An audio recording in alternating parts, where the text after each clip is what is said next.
Right. Hey guys, me Anthony back again with the video. Today we're watching a video about a car made by Volvo.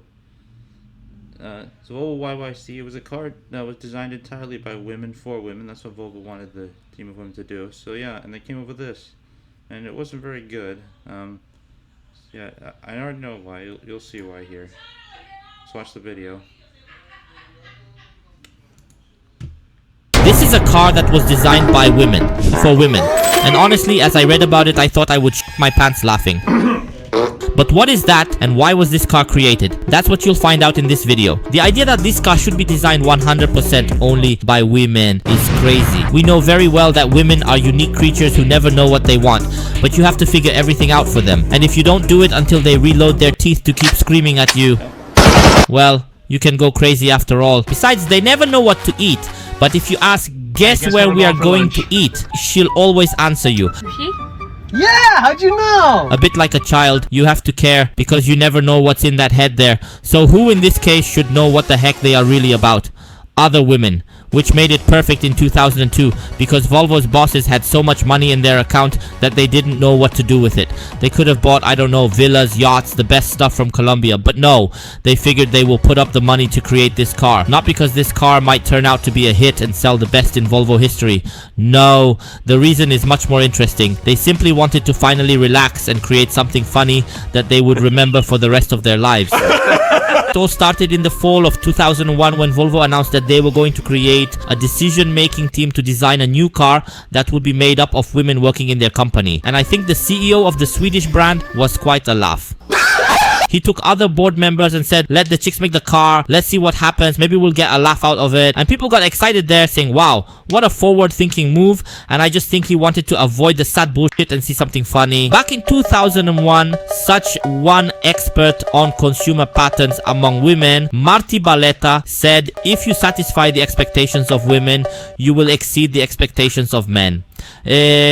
Dear Marty, what the fuck are you talking about? If our expectations were to be satisfied, then most of the cars on the road would be tanks, boats and Batmobiles. Please tell me who wouldn't want to drive a Batmobile on the road. As car sales to female customers increased significantly in the late 90s, the women of Volvo began working on the YCC, which means your concept car. All decisions there were made by women, absolutely fucking all of them, and you can see that. Now, one more important thing, and that is YCC was designed not for an ordinary woman, but for an independent businesswoman, because that is known to be the best sort according to other women. And here is where the harming already begins, and that kind of logic should be banned. But this is still nothing. Let's move on to the interior of the car. Now we can start laughing at the details. Well, women decided to give everywhere, but literally everywhere, some storage compartments. Here, as you have the center panel where the gear shift lever and the handbrake should be, is a storage compartment. Why? Well, as the designers put it, the best place for your keys, phone, laptop, purse, 3 bricks, 14 pairs of panties, as if she were to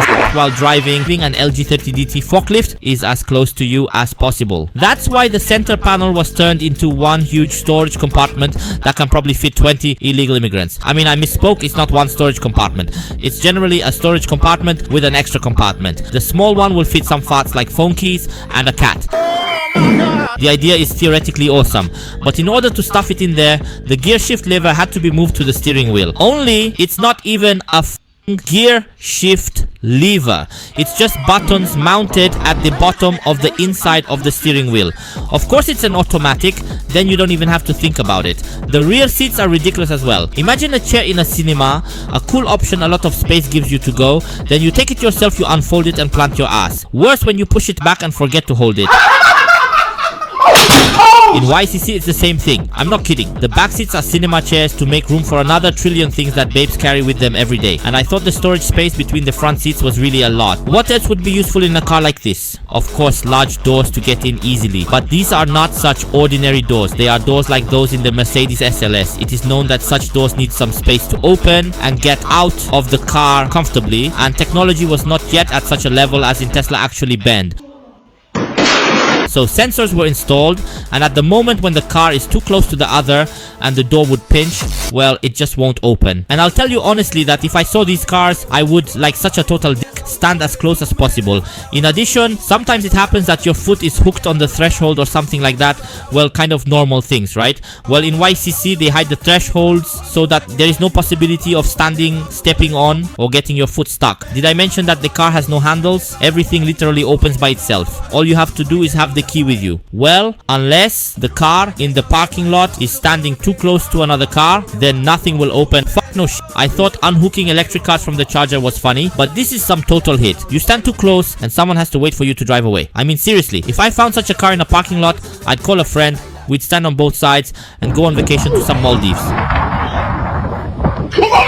Well, but let's go back to the YCC. There is a saying, a woman is a changeling. And the Volvo women who sat on the design of this Furore must have been bored every now and then, because literally every part, like the dashboard or even the seat covers, are interchangeable. You can put yourself in velour, leather, or even a fucking sofa. Normally Lego blocks. Besides, inside everything is written in big letters so that no one gets f***ed by the radio with air conditioning. Now let's move on to the parking system. We have such cars these days that park themselves, but it seems that you have to find a spot first, then see if the car will get in, and so on. YCC's designers have gone one step further. The moment you set the car for parallel parking, it will recalculate by itself whether it will even fit in there. And once the computer judges that it can, it starts to turn the steering wheel on its own. And all you have to do is operate the transmission and gas.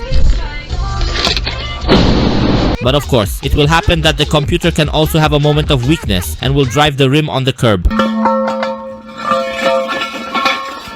Well, not in this case. The designers approached the matter very professionally. They have realized how some women drive and have embraced special tires and rims that cannot be scratched. The tire will cushion everything there because it goes beyond the contour of the rim. How can the most important visual element of a car be spoiled like that? The next issue is the level of handling of this car. This is also a fucking ridiculous topic here. Imagine that the car reads the dimensions of the driver and independently adjusts the seat, steering wheel and pedals, so that there is no situation that some chick will set everything there so that her teeth touch the steering wheel. After all, each of us knows such a chick who, if she could, would drive with her head in front of the windshield. By the way, under the pedals there's electric footrest, which makes it easier to drive in stilettos and slides out when you press a button. But the funniest things are happening at the engine itself. Imagine that it is impossible to get to it. There is no hood. The engine compartment is completely isolated from women's paws. Well, alright, but then what to do when the windshield washer fluid runs out? Well, the windshield washer fluid filler is located at the rear of the car together with the fuel filler. But so that no one makes a mistake when pouring it, because it's different situations can happen, everything is very nicely described. Alright, but what if something eats in the engine? Engine installed such that it is virtually indestructible. It can run 3 times more than a regular engine on the same oil, and when such an oil change would come, the car itself notifies the nearest Volvo service center and says, this woman needs an oil change, or something's f***ed up in the engine, you have to push to the line to the chamber, because if this woman turns on me, it will f*** me up. And in fact, Volvo service technicians were trained from even harassing future female owners of this car to come to the workshop, because it will often happen that a woman will say that, no, I don't have time, or no, nothing is going on, everything works. So as you can see, this is some kind of comedy. The designers of this car themselves said, listen, it's better if we don't touch the engine. Let some guy come and do it for us. There was also an option in it for those more caring about the car. There was a car care button on the center console, and the moment it was pressed, Volvo mechanics would receive a notification and then call the owner themselves to make an appointment for service. I just wonder what would happen if such a car, such a concept was created today. Today people wouldn't know whether to laugh or cry. Seriously, as I read all this, I thought I would pee my pants from laughter. If there are any offended ladies, then remember, first of all, Volvo YCC was created by women, for women. And secondly, I have a task for new viewers. Give subscription here and leave a like. Thanks for watching. I love you guys. No, not yet. We're not watching that yet.